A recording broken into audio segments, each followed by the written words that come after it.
Ghostbusters was an American movie until I discovered BBC Two's new comedy drama, The Ghostbusters of East Finchley. It's actually all about undercover tax collectors. My old headmaster can see me now, eh, family? I'm rather thinking eat his own words, eh, what? Where'd you get that motor from, Kevin Pullin? I'm out there. Where? In the big wide yonder, helping to make this world a safer place for the likes of you three. And I'm rewarded accordingly. Kevin Pullin, international. Little show-off. Please welcome two of the stars, Jan Francis and Paul Reynolds.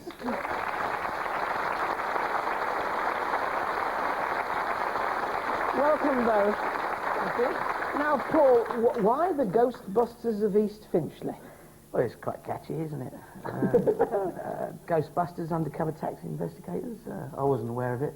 Is this right then, Jan? Is this what they call it? Absolutely. Yes, I didn't know, but we have it on best authority that the people who are trying to get away with fraud are called ghosts, and the people who track them down are called Ghostbusters. Good gracious, I never knew that. I should know what to call her next time she comes in the front door. Oh, you're the Ghostbuster, right?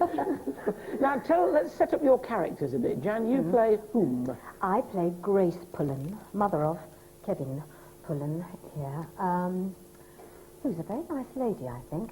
I hope everybody else... She doesn't speak like most of the characters you used to play, Spence. No, she doesn't. She talks like that. But there's nothing wrong with that, is there? For a change, she's not middle class. Maybe. Nice for you. Yeah. Are you getting reaction to that accent?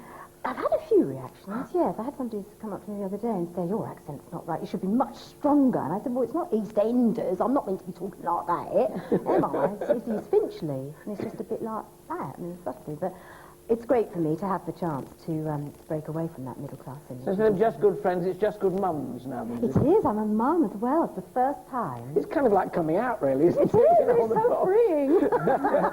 And here he is. Here is the lad. Yeah. Next door to you. Is it really shot in East Finchley, Paul? We shot in Highgate for an afternoon, which is quite close. The rest of it was Kilburn, wasn't it? Harlesden. Yeah, Harlesden, it was Willesden. lovely. How do they go on? I mean, when you're filming out on the streets like that, is it a problem? Do you get mobbed? Oh, he gets mobbed. Yeah. Does he? Yeah. Sit quietly a minute, I'm talking to your mother. Yeah, shut up. Does it? Why does he get mobbed? Oh, these girls. Because he was impressed, Yeah. Jan. Do you fancy him? Oh, two do? Oh, me too. So they were old enough to be his granny. Maybe they prefer me, I don't know. It cost me a fortune.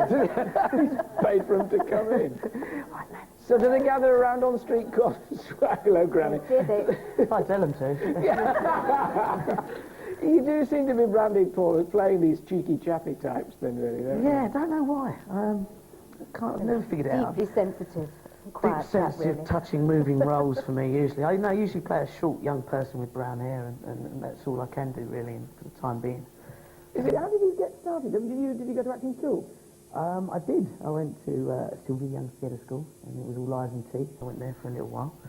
Did you dance as well? Yeah, I had to dance, but it was Thursday's dance day, and I wasn't really allowed to not wear my black legging tights, so I had to sit on the side and sulk.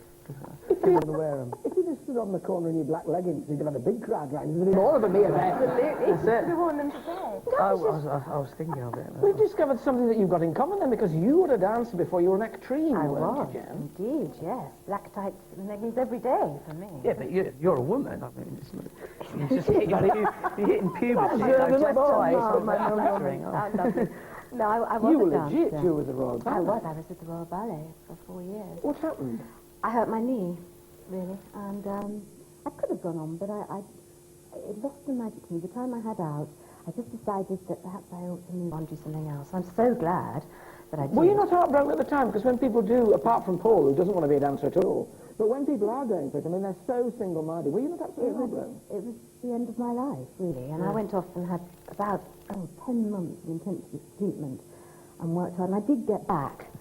But I just thought I'd never really be sure of my knee again. How's your turnout? It's all right. Excuse me. Well, now I know. No, my turnout is pretty good. Look, there you are. Actually, yours is better than mine. I didn't know we were going to do this. Camera 4, come in here. Right, this is called turnout, ladies and gentlemen. You're supposed to be able to get them. Hey, look out. Look, the boys are better than the young men. Oh, good lads. Get in the back of me. So, besides, it was press gang, really, that thrust you to the fore. This was, yeah, college. mover and shaker and wannabe yuppie. You know, it was a good few years ago, that. But it sounds to me, though, as though this lad Kevin is a bit of a mover and a shaker himself with that car, and he says he's going international. He's in his own mind, he is. I mean, this is the first time he's really got out of the house and starts affecting other people, really, in his own world before that. But, yeah, he's becoming a mover and a shaker, and by the end of the series, you'll see he's quite a chap. Quite a chap. You get, I mean, we're talking about standing on the corner of East Finchley, in your case, not in black tights, but you did, I gather, Jan, during the filming of this series, end up, and don't switch off or forget people switching on, you did wear a nurse's uniform. Briefly, I did. For two scenes I did, but the press have rather given everyone the impression that I'm clad in a nurse's uniform for the whole series. I'm not, but I did get to...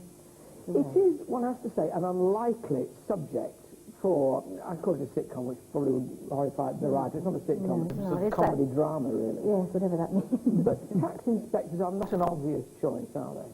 They're not, but there's a great deal of humour to be got out of that situation. As long as you haven't got a guilty conscience, I suppose. The critics seem to think it is an acquired taste, and I don't mean that politely. I don't mean mixed reviews. I mean, they were saying, goodness me, you really have to keep up with this if you want to get anything out of it. It's very tasty.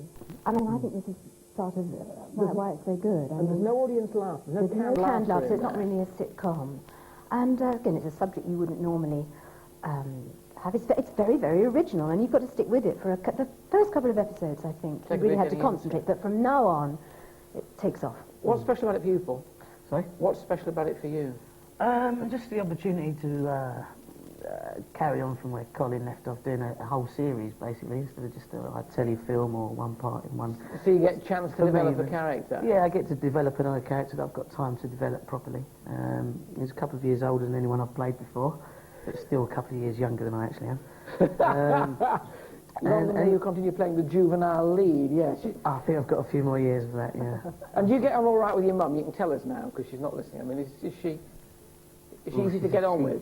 Yeah, very easy. It's marvellous to work with, fantastic, and it's an honour. Not what you told me in makeup. Anyway, never mind. It's been great to talk to you. Glad you turned out still there, Jan. Oh, thank you, Andrew. Gentlemen, Paul Reynolds and Jan Francis.